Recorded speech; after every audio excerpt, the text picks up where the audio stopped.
চোখ মুছতে মুছতে কলেজের গেট দিয়ে ঢুকতেছি, হঠাৎ করে কিছু একটার সাথে ধাক্কা খেলাম। আসলে চোখের মধ্যে একটা ময়লা পড়েছিল, তো তাই চোখ মুছতে মুছতে হাঁটতেছি। চোখ খুলে দেখি একটা মেয়ে আমার সাথে ধাক্কা খেয়ে পড়ে যায়, আর উঠেই ঠাস ঠাস করে দুইটা চড় বসিয়ে দেয়। এই কুত্তার বাচ্চা, দেখে চলতে পারিস না? এই ভদ্রভাবে কথা বলেন, আমি ইচ্ছা করে ধাক্কা দিইনি, আর আপনি দেখে চলতে পারেন না? এই ছোট লোকের বাচ্চা, তোর সাহস তো কম না, আমার মুখে মুখে তর্ক করিস? এই আপনি আমাকে যা ইচ্ছা বলেন, মা বাবাকে নিয়ে কিছু বলবেন না, তাহলে কিন্তু। তাহলে কি করবি তুই? তুই জানিস আমি কে?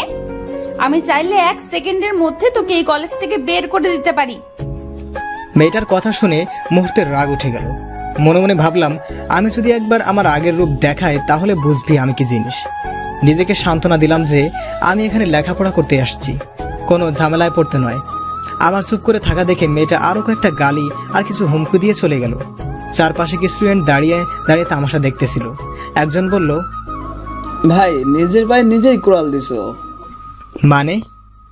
মেয়েটাকে চিনো? না। কলেজে আজ মনে হয় নতুন। ট্রান্সফার নিয়ে আসছি, 3য় সেমিস্টার। ও আচ্ছা, সেজন্যই তো।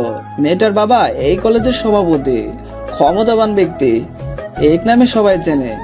মেয়েটা বাবার ভয় দেখিয়ে যা ইচ্ছা তাই করে, ওর সাথে কে টিক্কার দিতেই পারে না। ছেলেটার কথা শুনে আমি হাসতেছি। তারপর ছেলেটা বলল, কি ব্যাপার, হাসছো কেন? না এমনি। আচ্ছা যাই ভাইয়া, পরে কথা হবে। এরপর ক্লাসের দিকে হাঁটা দিলাম। চলেন এবার আপনাদের পরিচয়টা দিয়ে দেই। আমি জুয়েল, ডিপ্লোমা ইঞ্জিনিয়ারিংয়ে পড়তেছি। আপাতত আমার কেউ নাই, এই ধরেন এতিম। আবার এটা ভাইবেন না যে আমার বাবা মা নেই, সবাই আছে, কিন্তু আমাকে বাসা থেকে বের করে দিছে।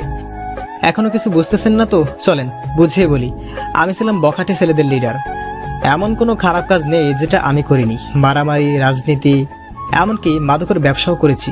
প্রতিদিন আমার নামে বাসায় বিচার আসতো। বাবা প্রতিদিন আমাকে অনেক বকাঝকা করতেন, কিন্তু কোনো লাভ হতো না। এভাবেই দিন যাচ্ছিল, আর বাবা আমার উপর দিন দিন ক্ষেপে কাঠ হয়ে যাচ্ছিল। একদিন আমার এক বন্ধু এক মেয়েকে প্রপোজ করে, কিন্তু বন্ধু বখাটে বলে মেয়েটা রিজেক্ট করে দেয়। তারপর আমরা মেয়েটার বাসায় গিয়ে ওর বাবাকে মেরে মেয়েটাকে বাসা থেকে উঠিয়ে নিয়ে আসি, কিন্তু ভুলবশত কারণে মেয়েটা পালিয়ে যায়। পরে আমাদের সবার নামে মামলা দেয়, সেজন্য বাবাকেও থানায় যেতে হয়। অনেক কষ্টে জরিমানা দিয়ে বাবা আমাকে বাসায় নিয়ে আসে।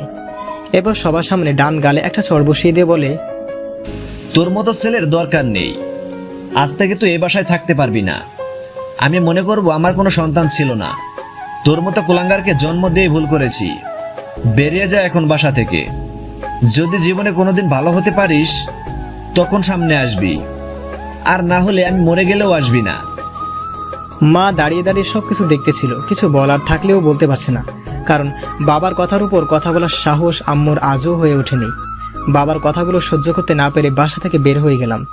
সেদিন ভেবেছিলাম বাসা থেকে বের হয়ে গেলে ভালো থাকতে পারবো, কিন্তু না। যখন বাইরে চলে আসলাম দেখলাম আমার পাশেই কেউ নাই। আমার রাজনীতি, গুন্ডামি, এলাকার বড় ভাই কেউ ছিল না। রাস্তার কুকুর পর্যন্ত আমাকে ঘৃণার চোখে দেখেছে। অনেকজনকে কল দিলাম, কেউই আমাকে সাহায্য করতে আসেনি। সেদিন রাতটা রাস্তার পাশে একটা ল্যাম্প পোস্টের নিচে কাটাই। আমি একা না, আমার পাশে কিছু কুকুরও ছিল। তখন বুঝলাম মাথার উপরে বাবার ছায়াটা কতটা গুরুত্বপূর্ণ। তখন সিদ্ধান্ত নিলাম যে ভালোভাবে পড়ালেখা করে মানুষের মতো মানুষ হয়ে বাবার সামনে গিয়ে দাঁড়াবো। আর আজ থেকে সব ধরনের রাজনীতি, গুন্ডামি বাদ দিয়ে দিলাম। সাধারণভাবে চলবো। কোনোদিন বিপদে পড়লেও আর এই লাইনে আসবো না। তারপর এক মামাতো ভাইয়ের সাহায্যে আগের কলেজ থেকে ট্রান্সফার নিয়ে এই কলেজে চলে আসলাম, এবং 2টা টিউশনি নিলাম। ওগুলো দিয়েই নিজের খরচ চালিয়ে যাচ্ছি। আর আজকেই প্রথম দিনই কি ঘটলো আপনারা তো দেখলেন। আপনাদের পরিচয় দিতে দিতে প্রিন্সিপালের রুমে চলে আসলাম। আসসালামু আলাইকুম স্যার, আসতে পারি? আসো, কি চাই? স্যার, আমাকে জাহিদ ভাই পাঠিয়েছে, আপনার সাথে কথা বলার জন্য বলেছে। ও আচ্ছা আচ্ছা, তোমার কথা আমাকে জুয়েল বলেছিল। কি যেন তোমার নাম? জি স্যার, জুয়েল। আচ্ছা ভালো। এখানে কোনো সমস্যা হলে তুমি আমাকে সরাসরি জানাবে, আর কোনো কিছু দরকার হলেও বলবে। জি স্যার, অবশ্যই। ওকে, এবার ক্লাসে যাও। ক্লাসরুম চেনো? না স্যার, নতুন তো, তাই চিনতে পারতেছি না। সমস্যা নেই, 3 তলার শেষের রুম। আর আমি অন্য স্যারদেরকে বলে দেবো তোমার কথা। সবার সাথে পরিচিত হয়ে নিও।